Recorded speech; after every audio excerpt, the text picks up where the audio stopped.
Another day of quick and easy concept based learning. In this lecture we will discuss about the desmoplastic ameloblastoma. Okay, this is a continuous lecture that I am giving on odontogenic tumors. You can find other tumors also in the same series, that are videos coming through. So coming to desmoplastic ameloblastoma, it derives its name from the word desmoplasia. Desmoplasia means, let's break it down. Desmo means collagen fibers and plasia is nothing but excessive proliferation. Excess, okay, like hyperplasia also. Hyperplasia is also increased multiplication of cells. Similarly, when there is increased production of collagen fibers, that is called as desmoplasia. And this is a very characteristic feature of this tumor. That is why the name is desmoplastic ameloblastoma. Now, this is a very rare and infiltrative variant of ameloblastoma. So, in the last lecture, we had discussed that there were 4 types of ameloblastoma, and so solid multicystic, desmoplastic, and unicystic and peripheral. Okay, so solid multicystic was covered in my last lecture. Desmoplastic is another rare variant of ameloblastoma.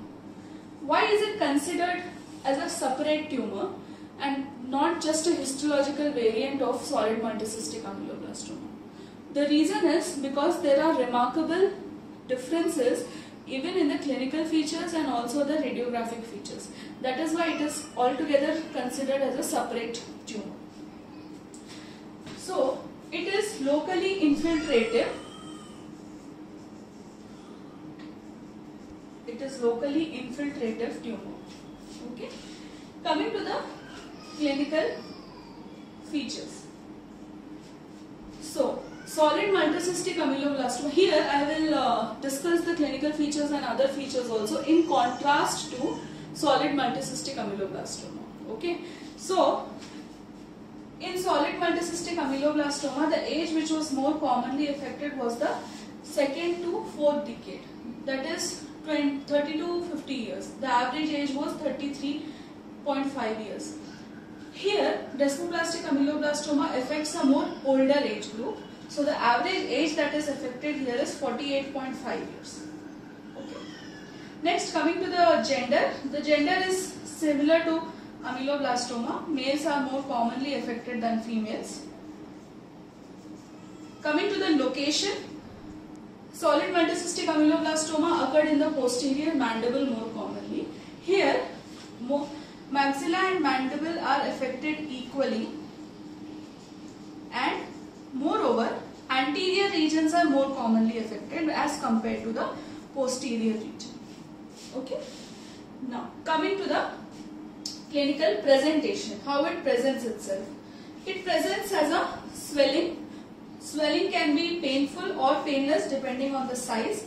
So usually it is a painless swelling, and along with this you see disocclusion, okay, because the displacement of teeth causes disocclusion,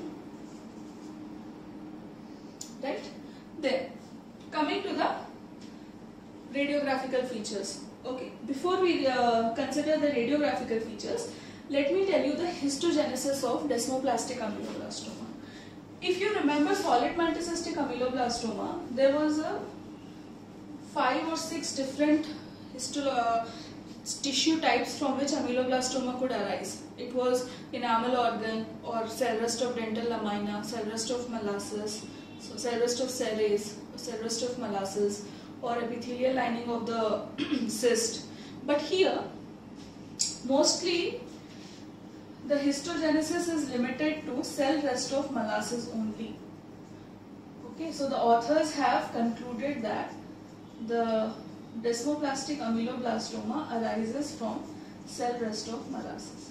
The reason for this is they found some oxytocin fibers in the stroma. These oxytocin fibers are characteristics of the periodontal ligament. So that is why they relate the odontogenic tissue which is present in the space is nothing but cell rest of molluscus. So that is probably the origin for this tumor, because of the oxygen fibers. Now coming to the radiograph.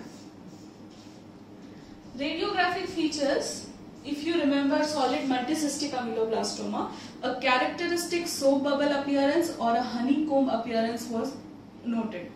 Here in desmoplastic ameloblastoma, you see a mixed radio-opaque, radiolucent lesion. Radio-opaque, radiolucent lesion is seen.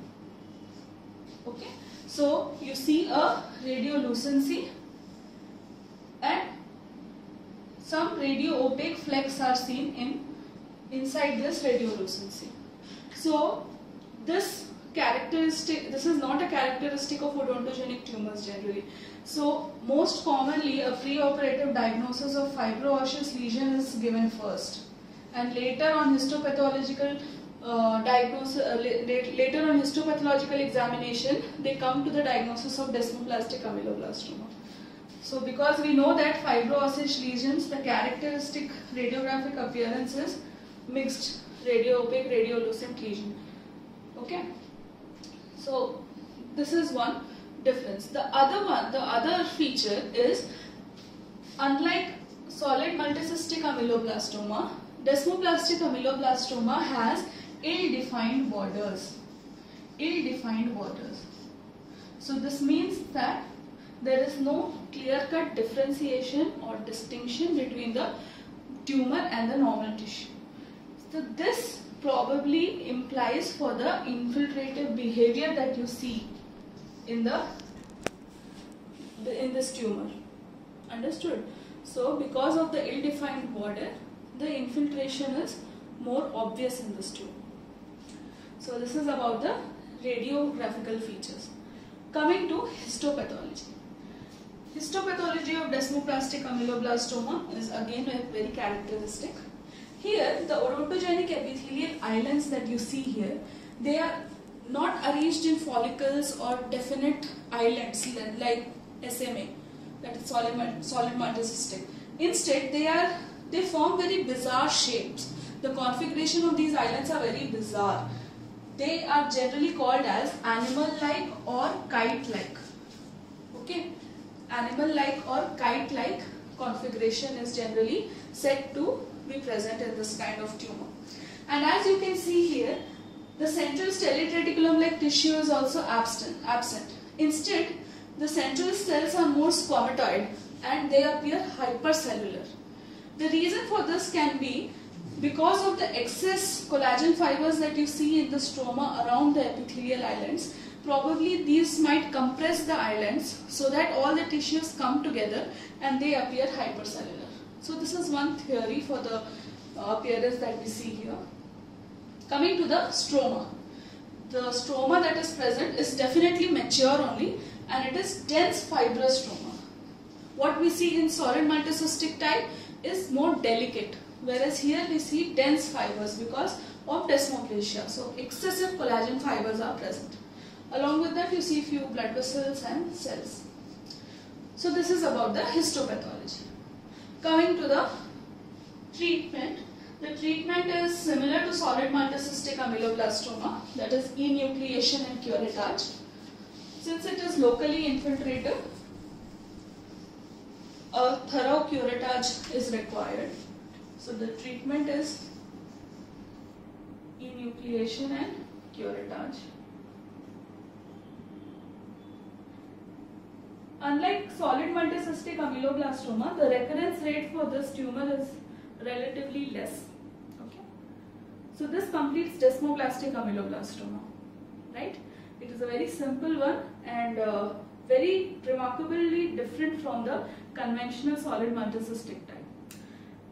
So that's it.